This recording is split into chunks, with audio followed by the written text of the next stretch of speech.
이런 거면 오늘 오후 여야 원내대표가 만나서 임시국회 일정 협의하는 거로 돼 있는데요. 더불어민주당 원구성을 논의하기 전에 미래통합당하고 미래한국당은 합당부터 해야 되는 입장인데 어제는 이해찬 더불어민주당 대표가 이 두 당, 그러니까 미래통합당이랑 미래한국당에 대해서 쌍두뱀이라고 그랬어요. 쌍두뱀 들어보셨어요? 처음 들어봤습니다. 예. 그러니까 머리가 두 개 달린 뱀. 그러니까. 예. 그래가지고 머리가 두 개가 달려가지고 먹이는 하나인데 그 먹이를 먹기 위해서 같은 뱀인데 싸운다는 거 아닙니까? 예. 그런데 그 말도 참 뭐 듣기 좋은 말은 아니에요. 좀 거북스럽습니다. 그리고 당 아닙니까, 당.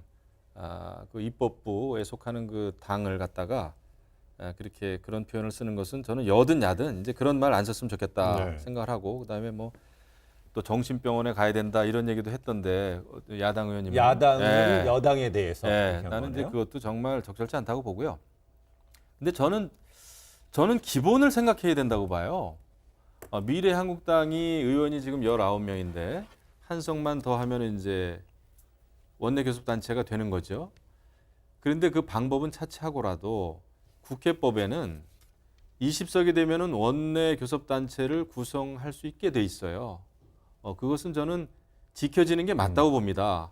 설사 그게 여러 가지 편법이든 뭐든 해가지고 20명을 채워가지고 원내교섭단체가 된다고 하더라도 그것을 정치적으로 완전히 원내교섭단체가 가져야 될 권한에 대해서 아예 그냥 취급도 안 하겠다? 네. 그건 말이 안 되죠. 그래요. 4+1까지 만들었던 경험이 그래요. 있잖아요. 그래서 편법을 만들지 않는 것이 중요하지 그 국회법 자체를 무력화하는 거는 저는 그것도 옳은 방법은 아니 아니라고 근데 봐요. 지금 지켜져야 된다고 말씀하셨는데 뭐 국회법을 말씀하시는 것 같은데 그 전에 대국민 약속부터 지켜야 되는 거 아닙니까? 무슨 얘기냐면 총선 때 지금 미래통합당하고 미래한국당이 도대체 몇 번을 그 공개적으로 국민 앞에서 약속을 했습니까? 총선 끝나자마자 합칠 거다.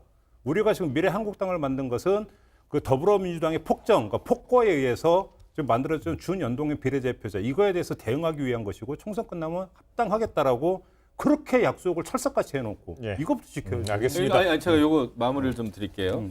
제가 말씀드린 거는 대국민 약속은 지켜야 되는 게 맞아요. 예, 그건 맞습니다. 그건 정치적인 신뢰의 문제이기 때문에 저도 미래한국당하고 미래통합당은 당장 합쳐야 된다고 주장을 해왔던 사람이에요. 네, 맞아요. 하지만 그럼에도 불구하고 20명이 만약에 됐다. 그럼 원내교섭단체 맞습니다. 네. 그게 국회법이에요. 그렇게 법을 지키지 않으면은 모든 게 무너지는 거죠. 그리고 약속 말씀하시니까 저도 좀 생각나는데 더불어민주당도 자신들은 비례정당을 절대 만들지 않겠다라는 약속을 대국민 약속을 여러 차례 했어요. 그래요. 맞아요. 그런 차원입니다. 맞아요. 그것도 그래요. 잘못된 약속이에요. 여기서 맞아요 했으니까 이야기 여기서 저도 여기까지 얘기하겠습니다. 동결하게. 내려가면서 이제 이런 상황에서 여야 원 구성 협상에 나간 각 당의 내부 사정을 좀 보겠는데요. 뭐 더불어민주당에서는 예정대로 8월 말에 전당대회를 열어서 당대표 선출하기로 했다고 합니다. 일각에서 제기했던 이낙연 중심의 비대위 주장이 좀 잦아들 것이라는 주장이 나오고 좀 시간이 그래서 거기에 대해서 간단하게만 얘기해 주시고 저희가 통합당 얘기도 간단하게 해볼게요. 네. 제가 볼 때는 이렇게 된다면 그 이낙연, 김부겸, 그러니까 당권 주자일 수도 있고 대권 주자일 수도 있는 어떤 두 사람의 어떤 당권 도전 가능성보다는 일단 당권에서는 한 발 물러설 가능성이 더 크지 않는가. 네. 왜냐하면 또 이게 당권 대권 분리 규정이 있기 때문에 몇 달 못 하는 것이기 때문에 일단은 좀 그 잠정적으로는 그 가능성이 더 높고 이렇게 본다면 다른 어떤 당권 주자로 다른 어떤 대권 주자로는 이제 간주가 되지 않는 네. 이분들이 들으면 섭섭할지는 모르겠으나 이분들이 당권 경쟁 구도로 들어갈 가능성이 높다 이렇게 좀 전망을 해볼 수 있습니다. 알겠습니다. 그럼 이제 미래통합당 순서를 기다리면서 김영우 의원은 얘기를 안 했는데요. 이런 건데 미래통합당에서는요. 원내 지도부가 5.18 40주년 기념식 참석 검토 중이라고 그러는데 작년에도 지도부는 갔었는데 광주 시민들의 좀 항의를 받고 이런 상황이었는데 그래서 올해는 광주 40주년을 맞아서 뭔가 보수의 그 아킬레스건이라는 표현이 맞나요?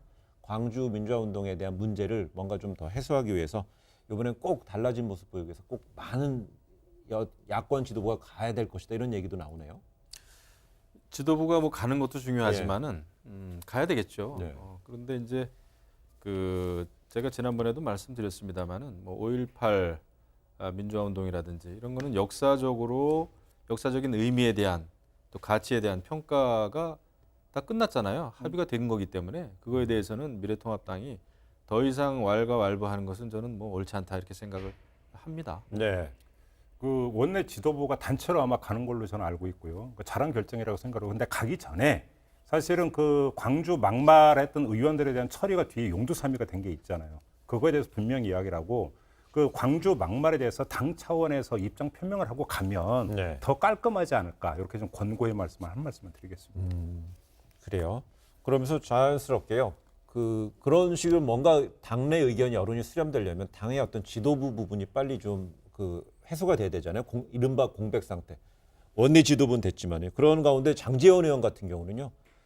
자강론을 내세우면서 보수제공 원탁회의를 제안했는데 거기 보면 뭐 홍준표, 김태호, 뭐 망라되네 오세훈 전 시장까지요. 네. 그러니까 근데 사실 저는 그 제안을 듣는 순간에 몇 달 전에도 있었는데 라는 말이 바로 떠오르던데 네. 혁신통합추진위원회가 있었잖아요. 그래서 그러니까 그 결과로 미래통합당이 만들어진 것이고 그럼에도 불구하고 할 수 있으면 해라. 그리고 그 상태에서 그러니까 뭐 더 이상 자중질환이나 이렇게 보이는 것이 국민 앞에서 어떻게 보이는 부분도 있기 때문에 정리할 그 여력 있고 능력 있으면 하라 이 말씀만 드리겠습니다. 저는 뭐 모이는 것도 필요하고 할 수 있으면 하는 게 좋고요. 제가 더 좀 생각하는 바는 사실은 메시지도 여태까지 좀 잘못한 바가 있지만은 메신저 그러니까 사람들이 좀 바뀌지 않았습니다. 얼굴도 바뀌지 않았어요. 또 태도도 바뀌지 않았고 그래서 과거의 인물들이 그냥 모인다고 해결될 거냐 저는 조금 아니라고 봐요. 그러니까 우리가 잘못된 행태, 잘못된 네. 태도를 보였기 때문에 그러니까 보수의 가치가 잘못된 게 아니라 그 보수의 가치를 주장하는 우리들의 잘못된 태도와 행태 이것 때문에 우리가 신뢰를 잃은 거거든요. 네. 그런 거에 대한 반성도 좀 제대로 하고 또 젊은 유능한 정치인들이 많이 좀 앞장서는 그런 모습을 보이는 게 중요한 게 아닌가 이런 생각을 좀 합니다. 예, 사람 간의 커뮤니케이션에서 가장 중요한 것이 태도라고 그러잖아요. 사인 간에도요. 근데 정치권이 국민에 대한 태도 뭐 더할 나위 강조하면 뭐 더할 나위 할 말이 없겠죠. 태도 중요한 것 같습니다.